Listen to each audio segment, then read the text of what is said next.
Welcome to T. Naveen Paul Ministries. T Naveen Paul ministries में आप सभी का स्वागत है।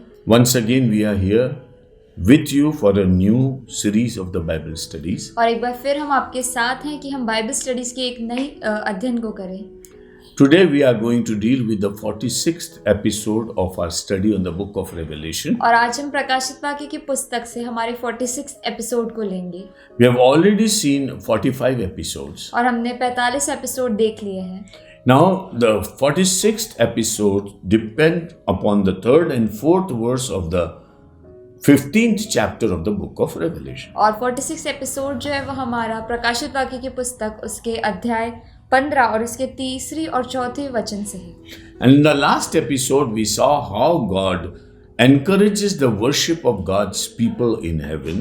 और पिछले एपिसोड में हमने देखा कि कैसे परमेश्वर अपने लोगों की आराधना करने के लिए लोगों को बुलाता है। When God is edified and glorified in the heavenlies through the worship of God's people, और जब परमेश्वर की आराधना जो है उसे बढ़ाया जाता है और उसके लोगों द्वारा स्वर्ग में आराधना की जाती है। and when God is happy with what happens through His people, और जब परमेश्वर प्रसन्न होता है कि उसके लोगों के द्वारा जो कार्य हो रहा है उससे वो खुश है, then He is encouraged to stretch His hands upon this earth with His future happenings. और तब वो अपने हाथ को पृथ्वी पर बढ़ा देता है।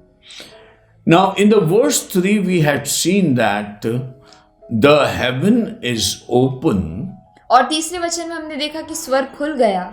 And John is watching something very great and marvelous over there. और यूहन्ना कुछ बहुत ही बड़ा और अद्भुत देख रहा है। And he sees the 7 plagues in the hands of 7 angels. और वो 7 विपत्तियों को 7 स्वर्गदूतों के हाथ में देखता है। These are the last plagues of God. और ये 7 विपत्तियां जो है वो परमेश्वर के द्वारा अंतिम है।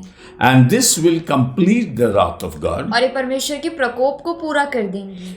And then he saw a sea of people और तब वो समुद्र के समान लोगों को देख रहा है, like glass with fire, जो कांच के समान है और आग के साथ मिलाए गए। and the great gathering of people is worshiping God over there. और एक बहुत बड़ी भीड़ जो है वो परमेश्वर के सामने इकट्ठे हुई और उसकी आराधना कर रही है। They have harps of God in their और hands, उनके पास परमेश्वर की वीणाएं हैं।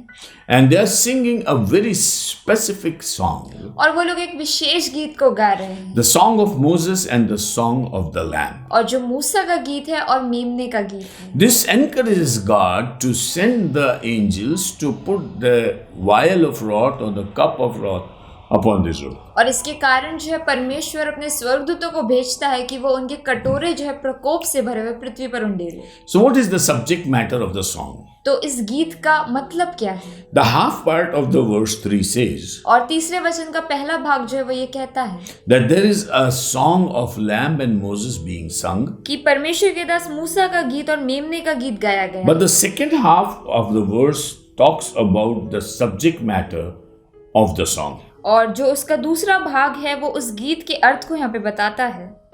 And the song says, "Great and marvelous are your works." और गीत ऐसा है कि हे सर्वशक्तिमान प्रभु परमेश्वर, तेरे कार्य महान और अद्भुत हैं। The congregation is addressing God while worshiping. और जो लोग थे वहां पर वो परमेश्वर को वहां पर पूज रहे थे जब उसकी In Aradhana. heaven, whenever there is a worship and a song sung in heaven that we read in the book of Revelation, it's always addressed to God. और जब भी प्रकाशित वाक्य में कोई गीत या कोई आराधना की जाती है तो वो हमेशा परमेश्वर के लिए होती है। So the song says that you are almighty, Lord God, and your works are great. तो गीत ऐसा है कि हे सर्वशक्तिमान प्रभु परमेश्वर, तेरे कार्य महान और अद्भुत हैं। And just and true are your ways, और तेरी चाल ठीक और सच्ची है, because you are the King of the saints. क्योंकि तू युग युग का राजा है। Now this is where the congregation worships and admits the attributes or the qualities of God. और ये वो समय है कि जब जो भीड़ है वो परमेश्वर की जो क्वालिटीज है और उसके बारे में यहाँ पे गीत गा रही है। Today in this world we see that people do not consider the attributes of God. और आज हम देखते हैं इस दुनिया में कि लोग जो है परमेश्वर की अच्छाइयों को नहीं देखते। People are given to breaking the 10 commandments and the other commandments of God. और लोग जो है परमेश्वर की 10 आज्ञाओं को तोड़ देते हैं और बाकी सारी आज्ञाओं को भी तोड़ते हैं। And they say that this is the desire of our flesh to go against God. और वो कहते हैं कि हमारे शरीर की लालसा है कि हम परमेश्वर के विरोध में जाएं। But the reverse of it is with the saints who are in heaven. लेकिन जो संत स्वर्ग में पाए जाते हैं उनके साथ उल्टा है। And they declare that the Lord God is और वो Almighty. ऐसे घोषणा करते हैं कि प्रभु जो है वो सर्वशक्तिमान परमेश्वर है And He is great and marvelous. और उसके कार्य महान और अद्भुत हैं। He works. वो काम करता है।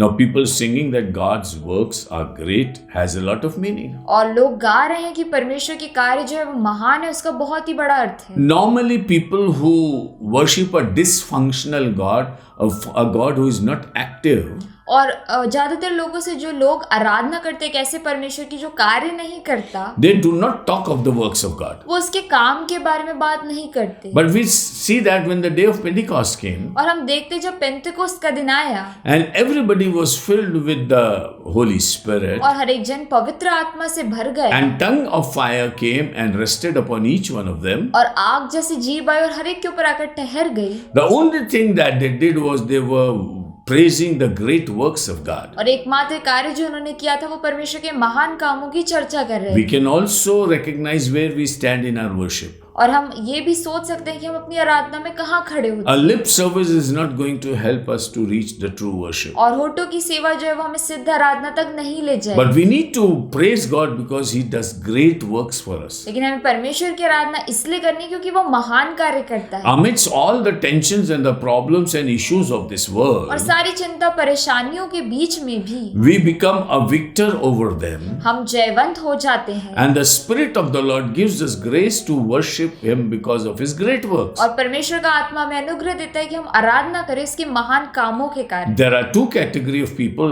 on this earth. पृथ्वी पर दो तरह के लोग हैं। One are the people who are lost in the problems of this world and don't have any song to sing. और पहले वो लोग हैं जो पृथ्वी की परेशानियों में खो गए और उनके पास कोई गीत नहीं है गाने And the का। others are the people who are so uplifted by the Spirit of the Lord that they don't care for their issues of life, but they are busy describing the great works of God. और दूसरे वो लोग हैं जो पृथ्वी की परेशानियों से बहुत दूर है लेकिन वो आत्मा में ऐसे उठाए गए कि परमेश्वर के महान कामों के लिए आराधना करें। So the song says that God is a God of great works. तो गीत ऐसा कहता है कि परमेश्वर महान कामों का परमेश्वर He है is great Lord Almighty. और वो सर्वशक्तिमान प्रभु परमेश्वर है। Now, there could be nobody as mighty as He is. और कोई भी उसके समान सर्वशक्तिमान नहीं हो So the सकता। ultimate worship is being given to God. तो ये जो अनंत काल की आराधना है ये दी गई। Now in this world, Satan has works which are evil works. और इस दुनिया में शैतान के काम है जो बुराई के हैं। And Satan cannot become the Almighty because he is a subject in the hands of God. और शैतान जो है वो प्रभु नहीं बन जाता क्योंकि वो परमेश्वर के हाथ का एक चीज है। Every issues of Satan are decided by God. और हर एक बात जो शैतान करता है वो परमेश्वर के द्वारा नियंत्रित की The जाती है। 7 years period to Satan is given by God. 7 साल का जो समय शैतान को दिया गया वो परमेश्वर की ओर से। The time of coming of Christ again upon this earth and taking Satan away is also given by God, और not जो- by Satan. और जो समय जब यीशु फिर आएगा और शैतान को जब रौन दिया जाएगा वो समय भी प्रभु की ओर से निश्चित किया गया है। So God is Almighty. तो परमेश्वर जो है वो सर्वशक्तिमान Not है। only He is the one who does great works nobody else can do. और ना केवल वो ऐसा परमेश्वर जो महान काम करता है जो कोई भी नहीं कर सकता, He is also an Almighty God. वो जो है सर्वशक्तिमान परमेश्वर भी है। And then He also talks about the attributes of God that just and true are your ways. और फिर हम उसके अच्छाइयों के बारे में बात करते हैं कि उसकी चाल ठीक और सच्ची है। Now He is perfect in His behavior and attributes. तो वो अपने व्यवहार में सिद्ध है। So the saints are worshipping because whatever God does is just and true and holy. और संत इसलिए आराधना करें क्योंकि परमेश्वर जो भी करता है वो ठीक है और वह सच्चा है। You see, just saying that there is a God somewhere, and we just praise Him, it doesn't mean anything. और ऐसा कह देना कि कहीं पर कोई परमेश्वर हम उसकी आराधना करें इसका कोई अर्थ नहीं है। But when we say that He is a great God, और लेकिन जब हम कहते हैं कि वो सर्वशक्तिमान when we है, say that He is marvelous, और हम कहते हैं कि वो अद्भुत है, when we say that He does great works, और हम कहते हैं कि वो महान कार्य करता है, when we say that He is God Almighty, और हम कहते हैं कि वो सर्वशक्तिमान प्रभु when है, we say that He is just and true, और हम कहते हैं कि उसकी चाल ठीक और सच्ची है, then we are rightly placed in worshiping God. तो हम आराधना में सही स्तर पर पाए जाते हैं। Whatever God deserves should be given to Him. जो कुछ भी परमेश्वर चाहता है कि उसे दे वो उसे मिलना That's चाहिए। why we should worship God in a worthy way for which He is worthy. इसलिए हमें परमेश्वर की योग्य रीति से आराधना करना चाहिए जिसकी वो योग्य है। Because in Romans chapter 1, the Bible says, क्योंकि रोमियो की पुस्तक उसके पहले अध्याय में वचन ऐसा कहता है, because people did not worship God in the right and deserving manner, क्योंकि परमेश्वर की आराधना लोगों ने सही और योग्य रीति से नहीं की, then God also dumped them and left them to their own desires of flesh. तो परमेश्वर ने उन्हें उनकी शरीर की लालसा में छोड़ दिया And they were totally deserted to behave badly upon this earth. और उन्हें इसलिए छोड़ दिया गया कि वो बुराई से व्यवहार करें। Then He says, you are the King of saints, the very last part of verse 3. और फिर तीसरे वचन का अंतिम भाग है युग युग के राजा। And in English He says He is the King of saints. और अंग्रेजी में ऐसा लिखा है कि वो संतों का राजा है। So means He is the King of kings and the Lord of lords. इसका ये अर्थ है कि वो राजाओं का राजा और प्रभुओं का प्रभु है। And ultimately He is the King of the saints. और अंत में ऐसा है कि वो संतों का भी राजा है। Because saints declare Him as their King. क्योंकि संत उसे अपना राजा कह रहे हैं। So it's the church only in this world which declares that Jesus is the King of kings and the Lord of तो lords. कलीसिया ही है पृथ्वी पर जो कहती है कि ये जो परमेश्वर है वो राजाओं का राजा और प्रभुओं का प्रभु। But if you ask the alien world, the people who are not in the church, लेकिन वो लोग जो कलीसिया के बाहर यदि आप उनसे पूछते हैं they would hardly be able to say that Jesus is the King of kings and Lord of lords. तो उनके लिए बहुत मुश्किल है कहना कि यीशु राजाओं का राजा और प्रभुओं का प्रभु है। Because they do not imbibe this knowledge within them. क्योंकि उनके पास ये ज्ञान ही नहीं है। So the true worship comes from the people of God. तो सही आराधना परमेश्वर के लोगों से आती है। And the kingship of God rests in the worship of true saints. और परमेश्वर के राजा होने का अधिकार जो है वो उसकी संतों की आराधना में है। Then the song says, this is the continuation of song. और फिर वो गीत आगे ऐसा कहता है, Who shall not fear you, O Lord, हे प्रभु कौन तुझसे ना डरेगा and glorify your name? और तेरे नाम की महिमा ना करेगा। There can be nobody who will not worship God. और ऐसा कोई भी नहीं है जो परमेश्वर की आराधना नहीं करेगा। See, the Bible says every knee shall bow and every tongue confess that Jesus Christ is Lord. और वचन में ऐसा लिखा है कि हर एक घुटना झुकेगा और हर एक जीभ अंगीकार करेगी कि यीशु Whether Prabhu. people acknowledge it in their earthly life or not, on the day of judgment they will confess. और भला ऐसा हो सकता है कि लोग अपने जीवन काल में ऐसा कहें या ना कहें, लेकिन न्याय के दिन उन्हें ऐसा कहना होगा। You cannot go to hell even if you don't confess that Jesus Christ is Lord. और जब तक आप अंगीकार नहीं करोगे कि यीशु है प्रभु है तो आप नरक भी नहीं जा And सकते। unless you bow your knees before Him, you cannot enter hell even. और जब तक आप उसके सामने अपने घुटने को नहीं टेकोगे तो आप नरक भी नहीं जा पाओगे। That's why the song continues to say इसलिए वो गीत आगे ऐसा कहता है, that you are, who shall not fear you, O Lord, and glorify your name. हे प्रभु कौन तुझसे ना डरेगा और तेरे नाम की महिमा ना You करेगा। see, the scene is shown to us when Christ comes back upon this earth. और ये हमें ऐसा दिखाया गया कि जब प्रभु वापस आएगा इस पृथ्वी पर, The book of Revelation chapter 1 says, the people who pierced Him shall beat their chests and wail. और प्रकाशित वाक्य की पुस्तक उसके पहले अध्याय में लिखा है कि जिसने उसे छेदा था वो अपनी छाती पीटेंगे। And the second chapter of Isaiah, the last part, it says, और यशायाह की पुस्तक के दूसरे अध्याय के अंतिम भाग में ऐसा लिखा people है, will throw away their silver and gold और लोग अपने सोने और चांदी को फेंक देंगे and talk to rocks and mountains, और पहाड़ों से कहेंगे come and fall upon us and kill us, हम पर आकर गिर जाओ और हमें मार डालो, because we are not worthy of seeing the face of the Lord and Master who is coming. और क्योंकि हम उस परमेश्वर के चेहरे को नहीं देख सकते। So here the Bible says that the song which is sung in heaven has a substance. तो वचन में यहाँ पर ऐसा लिखा है कि ये जो गीत स्वर्ग में गाया जाता है इसका एक अर्थ है। Who will not fear? कौन उससे नहीं डरेगा? The moment you roar upon this earth, who will not fear? जिस क्षण यहाँ पृथ्वी पर गरज जाओ तो कौन नहीं रोएगा? Now, in the book of Amos it is written, और आमोस की पुस्तक में ऐसा लिखा है, when a lion roars, और जब सिंह गरजता है who will not fear? तो कौन नहीं डरेगा? And when God speaks, और जब परमेश्वर कहता है who will not utter the words of God? तो कौन उस शब्द को नहीं कहेगा? So his voice resounds upon this earth. तो उसका जो शब्द है वो पृथ्वी पर गूंज जाता है And everybody has to acknowledge और that he is the Lord. और हर एक को उसे मान लेना है कि वो ही प्रभु है। Now the worship in heaven says that. तो अब स्वर्ग में गीत जो है वो ये कहता है Everybody has to acknowledge you, O God. हर एक जन को आपको मानना है प्रभु, And everybody has to confess that you are God. और हर एक को अंगीकार करना है कि आप ही प्रभु हैं। This is the part of the song which the people are singing as the song of Moses and the song of the Lamb. और ये गीत का भाग है जो मूसा का गीत है और मेमने का गीत है और लोग स्वर्ग में गा रहे हैं। And they are talking about the ultimate condition of human beings at the time of judgment. और वो लोग मनुष्य की दशा के बारे में बात कर रहे हैं जो न्याय के दिन होगी। And here the verse says, और यह वचन ऐसा कहता है, For you alone are holy. क्योंकि केवल तू ही पवित्र है। Now it's a question of holiness. अब यहाँ पर पवित्रता का प्रश्न है। Do we have many stations of holiness upon this earth? क्या हम पवित्रता की बहुत सारी जगह पाते हैं? Are there many sources of holiness in heaven and on earth? और क्या पवित्रता के बहुत सारे सोर्स हैं स्वर्ग और पृथ्वी में? No, they sing that you are the only one who is holy. नहीं, वो कहते हैं कि एकमात्र तू ही है जो पवित्र You है। can imagine when such a worship is being offered to the Lord, why won't the Lord put his cups of wrath upon this earth? और आप ऐसा सोच सकते हैं कि जब ऐसी आराधना प्रभु को की जाएगी तो प्रभु अपने उन कटोरों को पृथ्वी पर क्यों उंडेलेगा? When the true people are worshiping God in the true way, why not he will put his hand upon the false people? और जब परमेश्वर के सही लोग सही रीति से आराधना करते हैं तो वो अपना हाथ जो है वो गलत लोगों के ऊपर क्यों नहीं डालेगा? Definitely he is going to do that. और बहुत ही निश्चय है कि वह ऐसा कार्य करेगा। This worship is a prelude or a beginning of the act of God upon this earth. और ये जो आराधना है ये उस कार्य के पहले की आराधना है जो परमेश्वर जब घटना को करेगा। And he says, for all nations shall come and worship before you. और वह ऐसा कहता है कि सारी जातियां आकर तेरे सामने दंडवत करेंगी।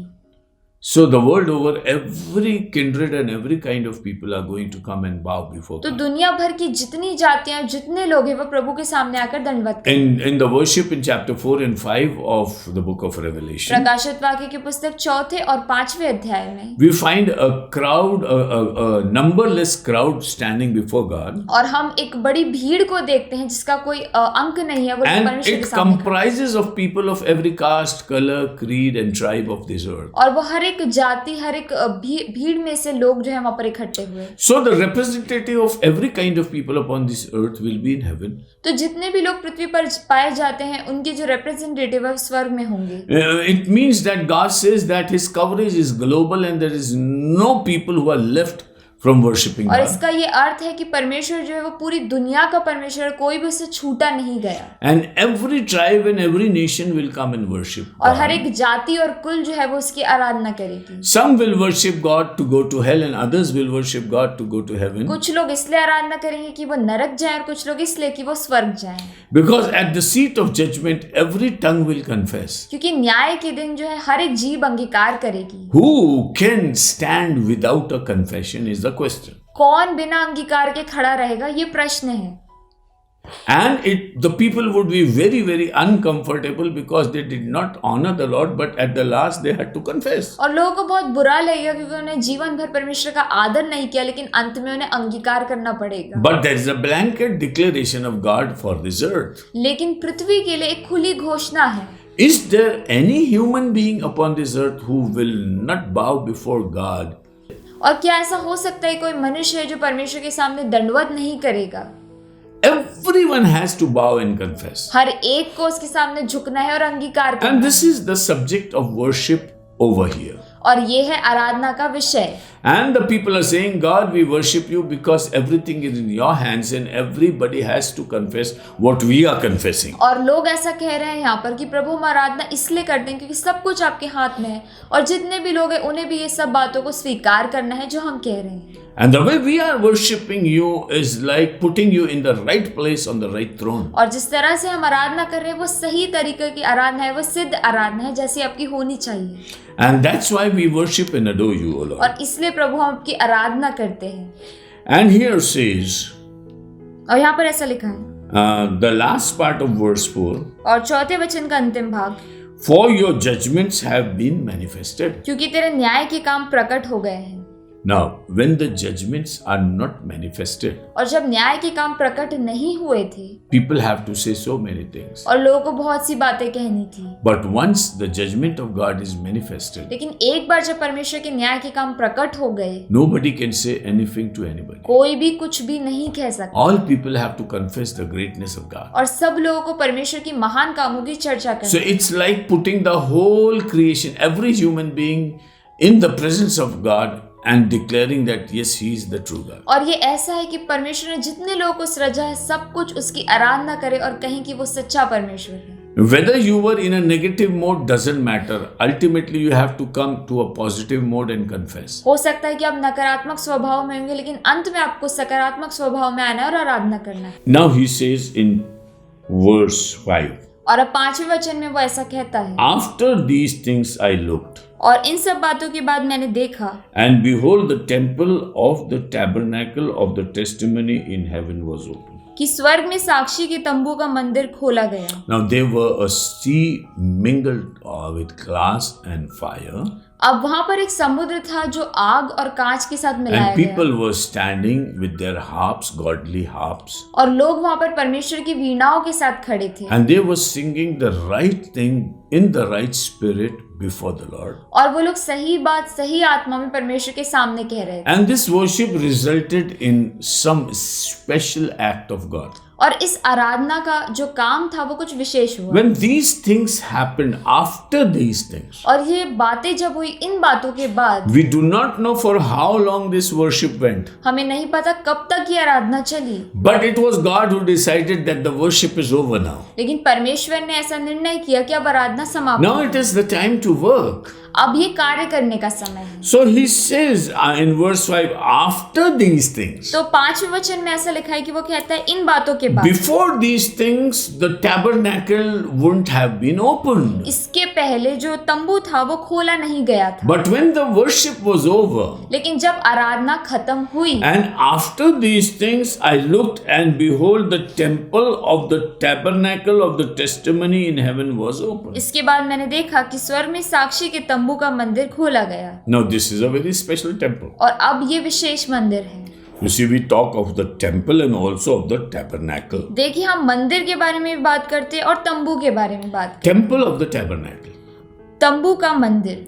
See, on the earth, tabernacle is tabernacle, temple is temple. और पृथ्वी पर तंबू तंबू होता है और मंदिर मंदिर होता है। Tabernacle was given to Moses because they were on a moving mode. They didn't have a permanent place. और तंबू मूसा को इसलिए दिया गया क्योंकि उन्हें हमेशा आगे बढ़ना था, वो एक जगह पर स्थिर नहीं So रहे। the tabernacle also moved and guided the people, and as the tabernacle moved, so the people moved. तो तंबू जो था वो आगे आगे बढ़ता गया और लोगों को राह दिखा, और जैसे लोग आगे बढ़े वैसे तंबू भी बढ़ा। But in the days of Solomon, they were given a temple to worship in. लेकिन सुलेमान के समय में उन्हें मंदिर दिया गया कि वो परमेश्वर की आराधना करें। Now here it appears that the heaven clubs both the tabernacle and the temple. और स्वर्ग, यहाँ पर ऐसा दिखा गया है कि स्वर्ग जो है वो तंबू और मंदिर दोनों को मिलाता है। And it's like a perfect combination of the tabernacle and the temple. और ये तंबू और मंदिर का सिद्ध मिलन है। And as it told, it is written in the book of Hebrews that the original is in heaven and the replica is upon this earth. और इब्रानियों की पुस्तक में ऐसा लिखा है कि जो असली है वो स्वर्ग में है और उसकी जो नकल है वो पृथ्वी पर है।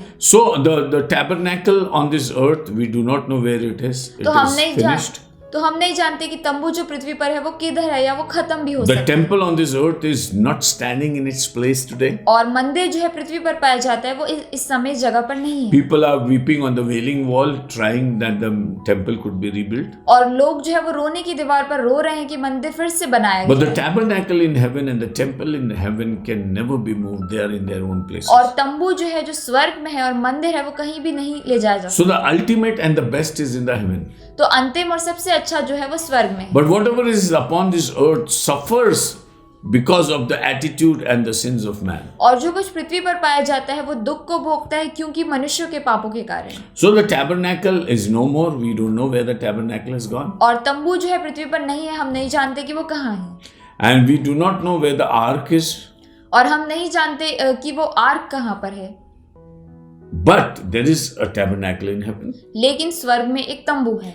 We do not know where the temple is, and exactly do not know. Even today, we do not know the location of the Holy of the Holies. और हम वो मंदिर को अभी नहीं जानते, और वो मंदिर नहीं, और हम ये भी नहीं जानते कि वो पवित्रों का पवित्र कहाँ है. But it is very much established in the heavenlies. लेकिन हम ये जानते हैं कि वो स्वर्गीय स्थानों में है. And there the temple was opened. और वहां पर मंदिर खोला गया. And after these things were verse 5, I looked, and behold, the temple of the tabernacle of the testimony in heaven was opened. इसके बाद मैंने देखा कि स्वर्ग में साक्षी के तंबू का मंदिर खोला गया. It was opened. वो खोल दिया गया. Why? Because the worship was there. क्यों? क्योंकि आराधना की गई. Because the saints were worshipping. क्योंकि संतों ने आराधना की. The temple was open. मंदिर खुल गया. The true worship leads us to a place where things are open. Heavenly things are open for us. सिद्ध आराधना हमें स्थान में ले जाती है जब स्वर्गीय बातें खोल दी जाती है. And it's because of the worship of the true saints of God. और ये इसलिए क्योंकि परमेश्वर की संतों ने सही आराधना की. The things in heaven are open for this world. स्वर्ग की चीजें जो है वो खोल दी गई पृथ्वी के लिए. And the temple of the tabernacle of the testimony in heaven was open. और फिर स्वर्ग में साक्षी के तंबू का मंदिर खोला गया. What is that testimony? वो साक्षी का क्या अर्थ है? God is true. परमेश्वर सच्चा The है. tabernacle and temple always give a testimony. तंबू और मंदिर एक साक्षी देते Like हैं. the church today is here to give a testimony of God. जैसे कलीसिया यहाँ पर इसलिए है कि वो साक्षी दे It's परमेश्वर not का. just the building of bricks and mortar, वो ऐसा नहीं है कि ईंट और सीमेंट की एक बिल्डिंग है, but it's the body of Christ, लेकिन वो परमेश्वर, वो यीशु का शरीर है which is the testimony of God. जो परमेश्वर की साक्षी है. And for Jesus, it is said he is the right testimony of God in chapter 1. और यीशु के लिए ऐसा कहा गया कि परमेश्वर का सही साक्षी है अध्याय 1 में. So the testimony of God is given in heaven through these places. और परमेश्वर की साक्षी जो है वो स्वर्ग में दी गई इन बातों के द्वारा. And when the temple was opened, the testimony of God was given to the people. और जब मंदिर खोला गया तो परमेश्वर की साक्षी जो है वो लोगों को दी गई. And this testimony was in heaven. और ये जो गवाही थी ये स्वर्ग में थी. It is written, it is testimony in heaven was opened. स्वर्ग में साक्षी के तंबू का मंदिर खोला गया. Where is the testimony? It's in heaven. और ये गवाही कहाँ है? ये स्वर्ग में है. So the earth and the saints of the earth give a testimony to heaven. तो पृथ्वी पर और पृथ्वी के जो संत हैं ये गवाही देते हैं स्वर्ग के लिए. And the heaven enjoys the testimony of the creation of God that he is the true master. और स्वर्ग जो है वो मनुष्य के जो गवाही है उसके कारण आनंदित होता है कि वह सच्चा परमेश्वर है. And this is why we need to worship God in truth and in spirit. इसलिए हमें परमेश्वर की आराधना आत्मा और सच्चाई से करनी है. And John is privileged to see the worship in heaven. और यूहन्ना जो है वो बहुत ही सौभाग्यशील है कि वो आराधना को देखे. We do not know when he came back what standard of worship was John able to give to God after seeing the worship in heaven. और हम नहीं जानते कि यूहन्ना जब वापस आया तो उसने कैसी आराधना परमेश्वर को दी.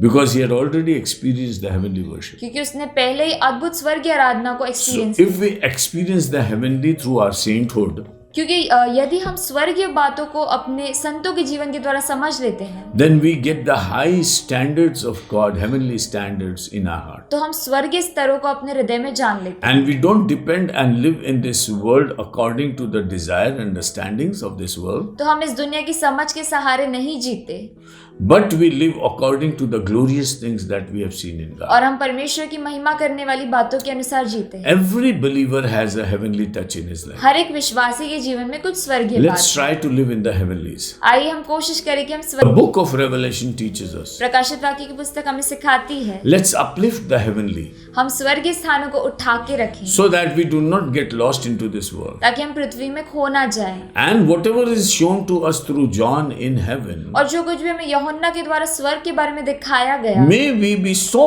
influenced by that और हम उन बातों से इतना प्रभावित हो जाएं that we always get busy in a heavenly worship of कि God. हम हमेशा स्वर्गीय आराधना में ही मौजूद May हैं. the Lord bless us. परमेश्वर हमें आशीष दे. In the next episode, we shall continue from here itself. अगले एपिसोड में हम इससे आगे देखेंगे. Thank you and God bless you. धन्यवाद. प्रभु आपको आशीष दे.